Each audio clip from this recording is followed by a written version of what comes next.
चावी वर्टिकल असली गाडी बंद, समोर फिरवली गाडी ऑन झाली, पूर्ण प्रोसेस होऊ द्यायची कधी पण, पूर्ण वेलकम फंक्शन होऊ द्यायचं. कारण अचानक जर तुम्ही बंद केली तर गाडी हँग होऊ शकते. जरी चुकून चालू झाली तरी पण होऊ द्यायचं, सगळं नंतर बंद करायचं. आता हे SSA म्हणजे total percentage of battery 95% battery 125 kilometre जाणार असं दाखवतंय.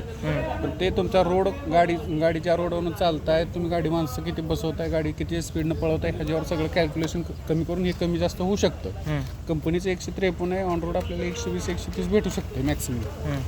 त्यानंतर ऑक्स बॅटरी व्होल्टेज म्हणजे आपली मोठी बॅटरी एक असते आणि छोटी एक बॅटरी असते.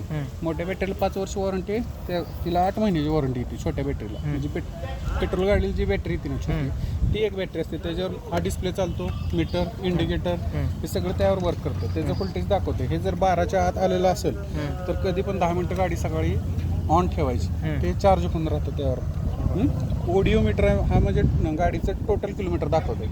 आता 3 किलोमीटर झाले, त्यामुळं ओडिओमीटर जसं तुम्ही ड्राईव्ह कराल तसं ते वाढत राहणार. 750 किलोमीटर ते 1000 किलोमीटरमध्ये पहिली सर्व्हिसिंग किंवा 1 महिना सर्व्हिसिंगला पहिले.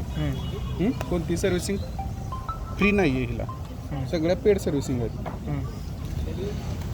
त्यानंतर हा राईट साईडचा इंडिकेटर आहे, चेक करा दोन्ही ऑन आहेत का. दोन्ही ऑन आहेत, मागचा ऑन आहे. लेफ्ट साईडचं इंडिकेटर आहे. त्यानंतर हा गाडीचा जो DRL आहे पुढचा, तो ऑन करायचं बटन आहे, हे ऑन झाली. त्यानंतर हे त्याचं अप्पर डिपर आहे, अप्पर डिपर करण्यासाठी. त्यानंतर हा हॉर्न आहे. आणि आता गाडीचं मेन फंक्शन सांगतो. ज्यावेळेस गाडी आपल्याला ड्राय मोडला टाकायची म्हणजे पुढं न्यायचं चालू करून, ब्रेक धरायचा, ॲक्सिलेटरला थोडंसुद्धा टच न करता डी बटन दाबायचं. ड्राय मोड ॲक्टिवेट झाला म्हणजे गाडी आपली रनिंगसाठी रेडी झाली. आता गाडी पुढे जाऊ शकते. त्यानंतर न्यूट्रल, N फॉर न्यूट्रल.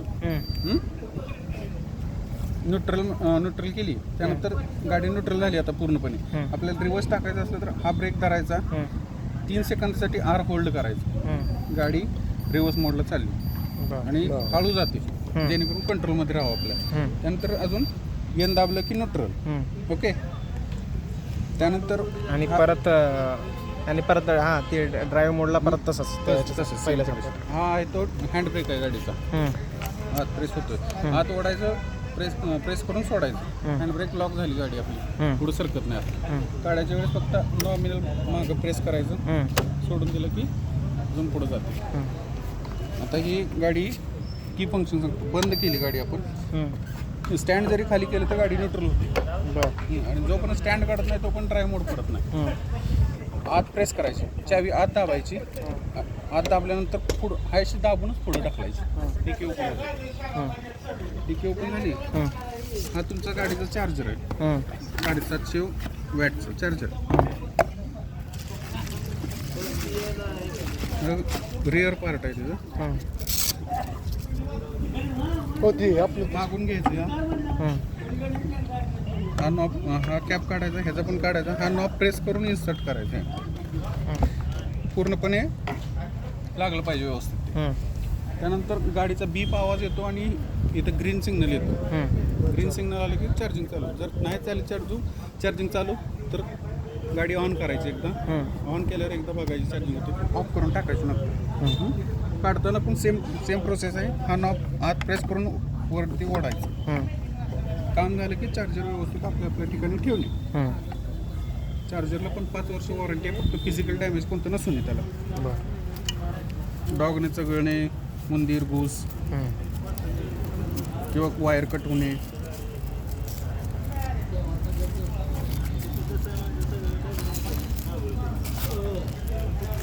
ते साहेब आपलं 3 अँपिअरचं चार्जर वर प्लग लागतंय, त्याला थर्ड आर्टिंग पाहिजे, जमिनीतली थर्ड आर्टिंग पाहिजे.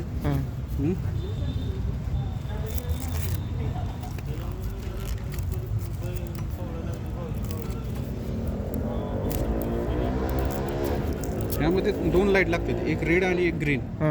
ज्यावेळेस आपण जोडतो आणि रेड लाईट लागलेली असेल त्यावेळेस हे आत प्रेस करायचं. जर कुठं तुमच्या इथं स्पार्किंग झालं तर ऑटोमॅटिकली खटका पडतो, ह्याचा स्ट्रिप होतं, रेड लाईट लागते.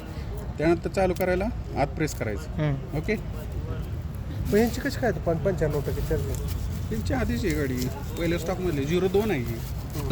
बॉडी कवर आहे गाडी झाकायचा, जे सीट कवर आहे ते तुम्हाला बाहेरून बसून घ्यायला लागेल, त्याला पिन मारा लागते. हा तुमचं टूल किट आहे, हे मेडी किट आहे आणि हे मॅन्युअल आहे गाडीचं. ओके. त्या वरल्या गाडीत कसं काय नाही सगळं सगळं असते, हां जोडल्यावर येतं सगळं. आरसा बसवलं ना, आरशाच्या किटमध्ये असते हे.